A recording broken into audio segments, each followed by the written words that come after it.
பிரியமானவர்களே, வேதாகமத்தை நீங்கள் நன்றாக வாசிக்க வேண்டும், ஆழமாக தியானிக்க வேண்டும், வேதத்தை நீங்கள் நேசிக்க வேண்டும் என்ற உயரிய நோக்கங்களுக்காக இந்த நிகழ்ச்சிகள் தயாரிக்கப்பட்டிருக்கின்றன.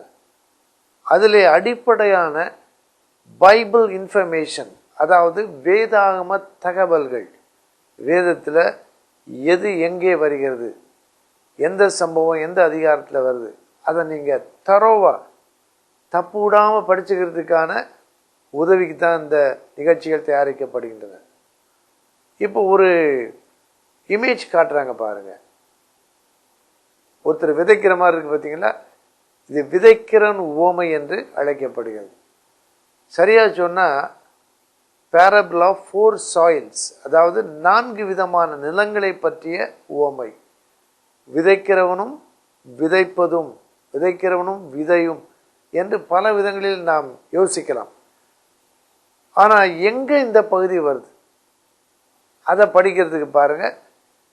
4 நிலங்கள், 4 நிலங்களில் விதைக்கப்பட்டப்ப என்னெல்லாம் நடந்தது என்பதை இயேசு போதிக்கிறார். 4 நாள் என்ன ஞாபகம் வச்சுக்கலாம், மார்க்கு 4, மார்க்கு 4ஆம் அதிகாரத்தில் அதை பாருங்களேன். ஒரு சர்க்கிள், அதை 4ஆக பிரிக்கிறாங்க, 4 குவார்ட்டர்ஸாக பிரிக்கிறாங்க.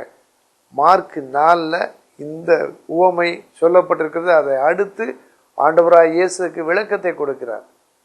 மத்தேயுல எந்த அதிகாரத்தில் இருக்குது நீங்கள் பிரட்டி பார்க்குறீங்களா?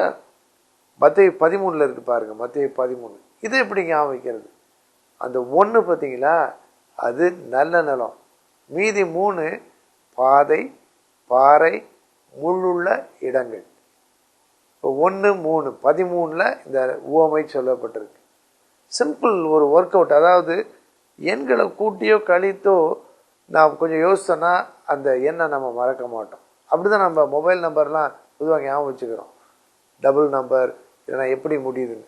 இப்போ பைபிளில் எந்த அதிகாரத்தில் என்ன வருதுன்னு படிக்க நான் முயற்சி செய்கிறோம். மத்தேயு 13, இந்த 1ஐயும் 3ஐயும் கூட்டினா 4, மார்க்கு 4. ஸ்க்ரீனை நல்லா பாருங்கள். இந்த மேலே இருக்க 4ஐயும் அடுத்த 4ஐயும் கூட்டினா 8, லூக்கா 8ல் இருக்குது. இப்போ அப்படியே பிடிச்சிக்கலாம். மத்தேயு 13, மார்க்கு 4, லூக்கா 8. இந்த 3 சுவிசேஷங்கள்லையும் விதைக்கிறவனை பற்றிய உவமையை நாம் வாசிக்கிறோம். நல்ல பொறுமையாக நீங்கள் வாசித்து பாருங்கள். ஒவ்வொரு பகுதியிலும் என்ன வித்தியாசம் இருக்குது, எந்த வார்த்தை அழுத்தமாக சொல்லப்பட்டிருக்கு, ஆழமாக தியானத்தோடு வாசித்து நீங்கள் பழகணும். இன்றைக்கே வாசிப்பீங்களா? கர்த்தர் உங்களை ஆசீர்வதிப்பாராக. கிறிஸ்துவுக்குள் பிரியமானவர்களே, உங்களுடைய ஆவிக்குரிய வளர்ச்சிக்காகவும் வேதாகமத்தை நீங்கள் நன்றாக அறிந்து கொள்ளவும் உங்களுக்காகவே ஏராளமான புத்தகங்களும் கேசட் மற்றும் ஆடியோ வீடியோ சிடிகளும் எங்களிடம் உள்ளன. இவைகள் உங்களுக்கு தேவை என்றால் எங்களோடு தொடர்பு கொள்ளுங்கள். அவைகளின் விவரங்களையும் பட்டியலையும் உங்களுக்கு அனுப்பி வைப்போம்.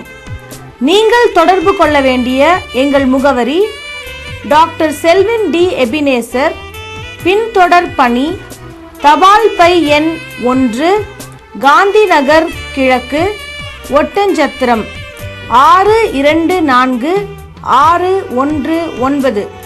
தொலைபேசி இலக்கம் 8903011350. God bless you.